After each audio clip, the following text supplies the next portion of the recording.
जय मसीह सबै प्रियहरूमा। आज यहाँहरूको माझमा प्रेरितहरूका कामको पुस्तक प्रेरित 10 अध्याय पढ्नेछु। यहाँहरू हुनुहुन्छ सरिताको साथमा। पत्रुस र कर्नेलियस। कैसरियामा कर्नेलियस नाउँका एकजना मानिस थिए जो इटालिया भन्ने पल्टनका एक कप्तान थिए। तिनी ईश्वर भक्त थिए र तिनी र तिनको सारा परिवारले परमेश्वरको भय मान्थे। तिनले मानिसहरूलाई उदारता साथ दान दिई परमेश्वरलाई सधैँ प्रार्थना गर्थे। तिनले दिउँसो 3 बजेतिर दर्शनमा स्पष्ट रूपले परमेश्वरका एउटा स्वर्गदूत आफूतर्फ आएर यसो भनिरहेका सुने, कर्नेलियस। भयभीत भएर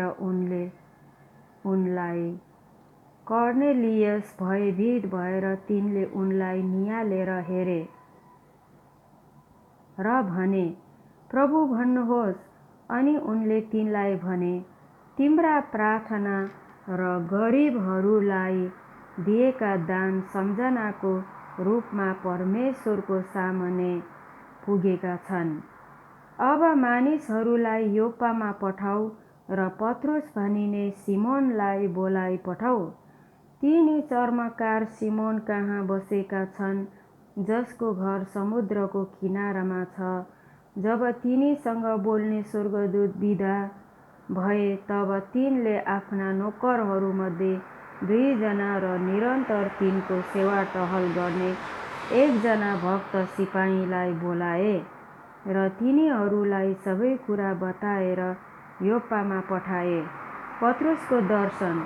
भोलिपल्ट तिनीहरू आफ्नो यात्रामा त्यस सहरको नजिक आइपुग्दा दिउँसो 12 बजेतिर पत्रुस चाहिँ प्रार्थना गर्न घरको कौसीमा उक्ले।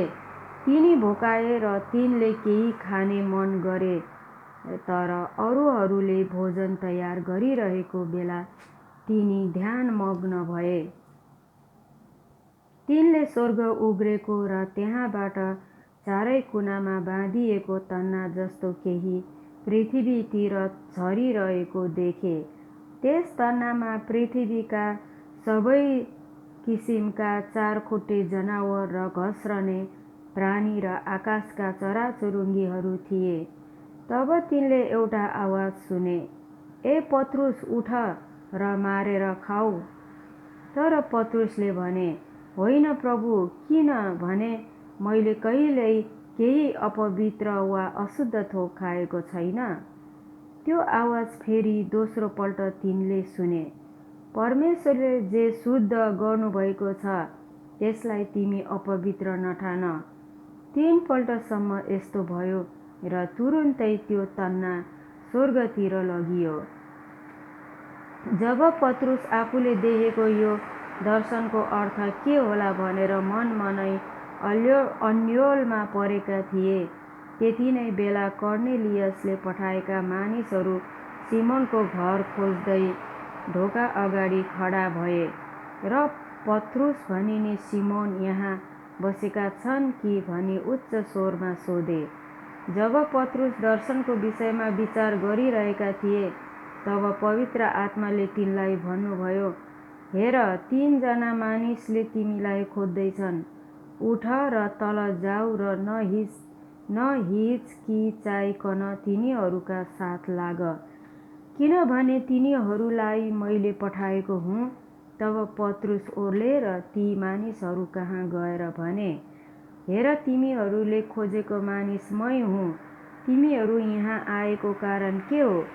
तिनीहरूले भने, एक जना कप्तान कर्नेलियस, जो सोझा र परमेश्वरसँग डराउने र समस्त यहुदी जातिबाट सम्मान पाएका व्यक्ति हुनुहुन्छ, तपाईलाई उहाँको घरमा बोलाई पठाउने र तपाईबाट सन्देश सुन्नु भनी एउटा पवित्र स्वर्गदूतबाट उहाँलाई आदेश मिलेको छ।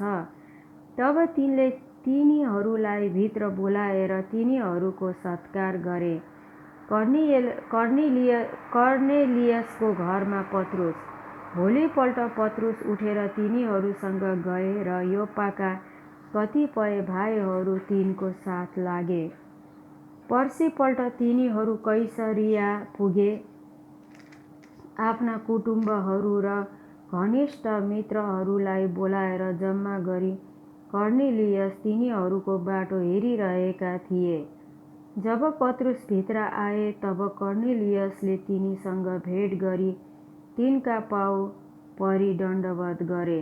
तर पत्रुसले उनलाई भने, यसो भन्दै उठाए, उठ्नुहोस् र आफै पनि त मानिस नै हुँ।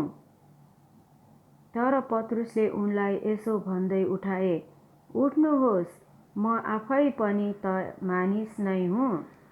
तब तिनी उनीसँग कुरा गर्दै घरभित्र गए र त्यहाँ तिनले धेरैजना जम्मा भएका भेट्टाए।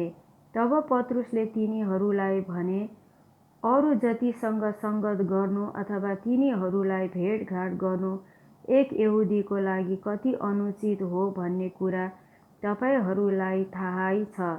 तापनि परमेश्वरले मलाई कुनै मानिसलाई अपवित्र अथवा अशुद्ध नठान्नु भनी देखाउनु भएको छ। यसै कारण डाक्ने बित्तिकै केही आपत्ति नजनाई म तपाईहरू कहाँ आए। तपाईहरूले मलाई किन डाक्नुभयो? अब भन्नुहोस्। तब कर्नेलियसले भने, 4 दिन अघि प्राय यही समय घरमा म 3 बजेको प्रार्थना गरिरहेको थिएँ। तब चहकिलो पोसाक पहिरेका एकजना मानिस मेरो सामुन्ने खडा भए र भने, कर्नेलियस, परमेश्वरको सामुन्ने तिम्रो प्रार्थनाको सुनाइ भएको छ र तिमीले गरिबहरूलाई दिएका दानको सम्झना भएको छ। यसकारण योप्पामा मान्छे पठाएर पत्रुस भनिने सिमोनलाई बोलाइ पठाऊ। तिनी समुद्रको किनारामा चर्मकार सिमोनको घरमा बसेका छन्।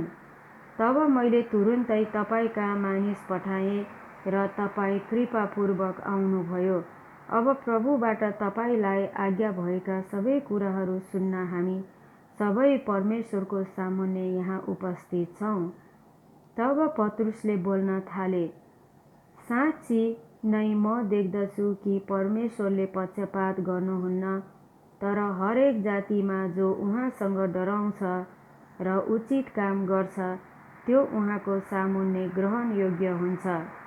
परमेश्वरले इजरायलीहरूलाई पठाउनु भएको सन्देश अर्थात् ख्रिस्टद्वारा प्रचार गरिएको शान्तिको सुसमाचार तपाईहरूलाई थाहा छ। उहाँ नै सबैका प्रभु हुनुहुन्छ। यूहन्नाले प्रचार गरेको बप्तिस्मापछि गालीलदेखि सुरु गरेर सारा यहुदियाभरि प्रचार गरिएको वचन यही हो कि परमेश्वरले नासरतका येशूलाई पवित्र आत्मा र शक्तिले अभिषेक गर्नुभयो। उहाँ सुकर्म गर्दै र दियाबलसबाट पेलिएकाहरूलाई निको पार्दै हिँड्नुभयो, किनकि परमेश्वर उहाँको साथमा हुनुहुन्थ्यो। अनि उहाँले यहुदीहरूको देशमा र यरुशलेममा गर्नुभएका सबै कुराका हामी साक्षी छौँ। उहाँलाई तिनीहरूले काठमा झुन्डाएर पनि मारे। उहाँलाई नै परमेश्वरले तेस्रो दिनमा जीवित पारी उठाउनुभयो र उहाँलाई प्रकट गराउनुभयो, सबै मानिसलाई होइन, तर हामी जसलाई परमेश्वरले साक्षीको रूपमा छान्नुभयो र उहाँ मृतकबाट जीवित हुनुभएपछि हामीले उहाँसँग खानपान गर्यौँ। उहाँले हामीलाई जनतामा प्रचार गर्न र उहाँ जीवित र मृतकहरूका न्यायकर्ता हुनलाई परमेश्वरद्वारा नियुक्त हुनुभएको व्यक्ति हुनुहुन्छ भन्ने गवाई दिनलाई आज्ञा गर्नुभएको छ। सबै अगमवक्ताहरूले उहाँको गवाई दिएका छन् कि उहाँमाथि विश्वास गर्ने प्रत्येकले उहाँको नाउँद्वारा पाप क्षमा पाउँछ। पत्रुसले यी कुरा बोल्दा बोल्दै वचन सुन्ने सबैमाथि पवित्र आत्मा ओर्लनुभयो। अन्य जातिहरूमाथि पनि पवित्र आत्माको वरदान खन्याएको देखेर पत्रुसको साथमा आउने यहुदी विश्वासीहरू आश्चर्यचकित भए, किनकि अन्य भाषामा बोलेर तिनीहरूले परमेश्वरको प्रशंसा गरिरहेका उनीहरूले सुने। तब पत्रुसले भने, हामी झै पवित्र आत्मा पाउने यिनीहरूलाई पानीको बप्तिस्मा हुनदेखि कसले मनाइ गर्न सक्छ? अनि तिनले तिनीहरूलाई येशू ख्रीष्टको नाउँमा बप्तिस्मा दिनु भनी आज्ञा गरे।